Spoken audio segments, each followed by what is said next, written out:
नमस्कार, मी मिसेस सुषमा ठाकरे। आज आपल्याला एक छान गोष्ट सांगते मोतीची। बघा, आम्ही कर्नाटकाला जेव्हा रोड केले तेव्हा एक मोती माझ्याकडे रोज यायचा आणि आम्हाला असं मोठमोठे बंगले मिळायचे तिथे किरायाने। तेव्हा माझा धाकटा मुलगा असेल 1-1.25 महिन्याचा असतानाच मी घेऊन गेली होती कर्नाटकाला आणि मुलगी मोठी होती। आणि झालं काय की मिस्टरांना वेळ नसायचा आणि दूर दूर हावेरी वगैरे या ठिकाणी त्यांची साईट असायची। मग आम्ही असा विचार केला की या मुलांना पोलिओचे डोजेस आहे, बाकी शाळेत नेणं आहे, काय करायचं। तर मी एक 4 व्हीलर घेतली आणि शिकली पण मी तिथे 7-8 दिवसातच शिकली। म्हणजे गाडी आल्याबरोबर मी सांगितलं माझ्या ड्रायव्हरला की मला गाडी येते। म्हटलं हे तर सोपंच आहे, काही नाही। 2 व्हीलर मी चालवायची आणि मी ॲक्सिलेटरवर पाय दिला आणि माझी गाडी दणकन वर उडली आणि एका डबक्यात जाऊन पडली। त्यानंतर मी स्वच्छ धुतली त्या लोकांना घेऊन आणि बाहेर काढली आणि नंतर 8च दिवसांनी मी गाडी चालवायला लागली।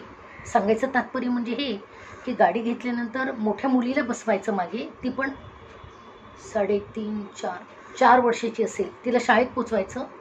नंतर मुलगा अगदी छोटा 2 महिन्याचा, त्याला समोरच्या सीटवर 2 ओढण्या बांधायची, एक गळ्याला आणि एक इथे, तो असा असा झुकायचा आणि मी गाडी चालवत चालवत मोठ्या मुलीच्या शाळेत आणि येताना मग किराणा भाजीपाला घेत घरी यायची। काय झालं, माझ्याकडे एक मोती आला, तो पण गाडीच्या मागे मागे आला। आल्यानंतर बघा प्राणीमात्राचा किती जीव असतो आपल्यावर आणि लाल किताब म्हणतो की प्राणीमात्रांचीच सेवा करा, पंचमहाभूतामध्ये जे अस्तित्व आहे, कारण आपण विलीन पंचमहाभूतातच होणार आहे, अग्नी, वायू, आकाश, जलतत्व आणि पृथ्वी तत्व। तर या 5 तत्वांचा जर तुम्ही सखोल स्टडी केला तर तुमच्या असं लक्षात येईल की ज्योतिषशास्त्र किंवा कुठलंही शास्त्र असतो हे पंचमहाभूतापासूनच बनलेलं आहे। वास्तुशास्त्र पण त्यातच येतो, त्याचाच लेखाजोखा असतो।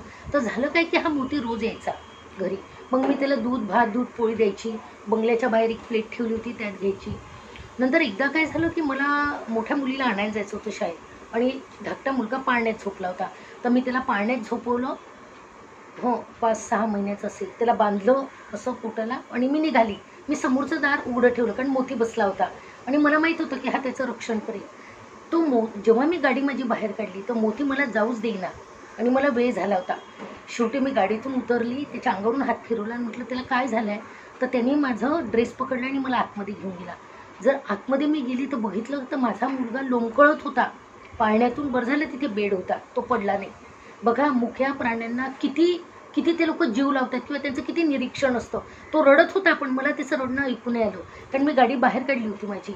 मी घरात गेली, त्याला व्यवस्थित केलं, त्याला पण गाडीत बसवलं, त्याला परत नेहमीप्रमाणे एक छातीला ओढणी एक पोटाला ओढणी बांधत आमची स्वारी निघाली मुलीला घ्यायला। मुलीला घेतलं, हा मोती माझ्या मागे मागे शाळेपर्यंत। रिटर्न येताना म्हणजे कुणी गाडीला टच करता कामा नये असं एक मिलिटरी होती माझ्यासोबत त्याची। त्याच्यानंतर किराण्याला गेली, तिथे पण आता उडियाचे लोक, लँग्वेज प्रॉब्लेम तिथे असणार आपल्याला, पण तरी देखील हा मोती माझ्या सोबत घरपर्यंत। घरी आला की बाहेर बसायचा, मुलं दिसले की त्याला खूप आनंद व्हायचा, असं बरोबर पाय दाखवायचा मला। एकदा काय झालं, मिस्टरांना चेन्नईला पाठवलं मीनवाईलमध्ये, तेव्हा माझ्या मुलाला खूप ताप होता आणि पौर्णिमेची रात्र असेल, घरात मी, मुलगी आणि तोच धाकटा आणि मोती बाहेर।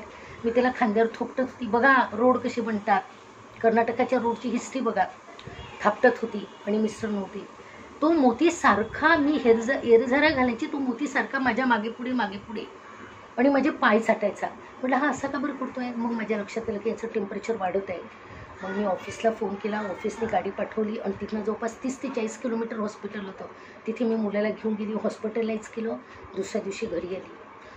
अशा रीतीने माझ्या दोन्ही मुलं, छोट्या मुलाचा जन्म कर्नाटकाचा, मोठ्या मुलीचं 1st 2nd प्री प्रायमरी तिथे झालं आणि नंतर जेव्हा मी जायला निघाली, माझं सामान टाकलं, अक्षरशः त्या मोतीच्या डोळ्यात आसू होते। बघा कुठला जीव कुठे आला, काय बरं मला लळा लावला असेल, तर काहीच नाही। आपण जे काही प्रेमाने देतो त्याचे रिटर्न्स आपल्याला मिळत असतात। सांगण्याचं तात्पर्य असंच की मुका जनावर असो की आपल्या घरातले ज्येष्ठ वरिष्ठ असो, फक्त प्रेमाने बोलण्याची गरज असते। आणि तो मोती माझा जेव्हा मी रिटर्न आली, मी गाडी थांबवली कारण तो खूप दूर मागे आला होता। म्हटलेला गाडीत कसं घ्यावं, कारण 2 स्टेट म्हणजे आमचं असायचं की कर्नाटका टू कोल्हापूर आणि कोल्हापूर टू शेगाव आणि शेगाव टू नागपूर असा प्रवास असायचा त्यावेळेसचा। याला घ्यायचं कसं, शेवटी खूप अंतर आल्यानंतर मी थांबली आणि मी त्याच्याजवळ गेली, त्याच्या डोक्यावरून हात फिरवला, त्यांनी माझे परत पायाला स्पर्श केला, पाय माझे दोन्ही चाटले त्यांनी। म्हणजे काय मागच्या जन्मीचं ऋण असेल माहीत नाही. आणि अशा रीतीने माझे डोळ्यात आसू आले, त्याच्या डोळ्यात आसू होते. आणि अशा रीतीने मी कर्नाटकला रामराम म्हटलं आणि अशा रीतीने पुढचा प्रवास आमचा सुरू झाला. तुम्हाला जर माझ्या या गोष्टी आवडल्या असेल तर याच्यातून माझ्या भगिनींनो, माझ्या मैत्रिणींनो काहीतरी घ्या यातलं, की आपण आपली वाट जर अडीतटीची असेल किंवा अडथळ्याची असेल, पण याचा अर्थ असा नाही कायम राहतो. आता बघा किती सुंदर रोड झाले, पण त्याच्या मागची ही हकीकत असते. झालेली सेवा मी अय्यप्पा चरणी रुजू करते. श्री स्वामी समर्थ.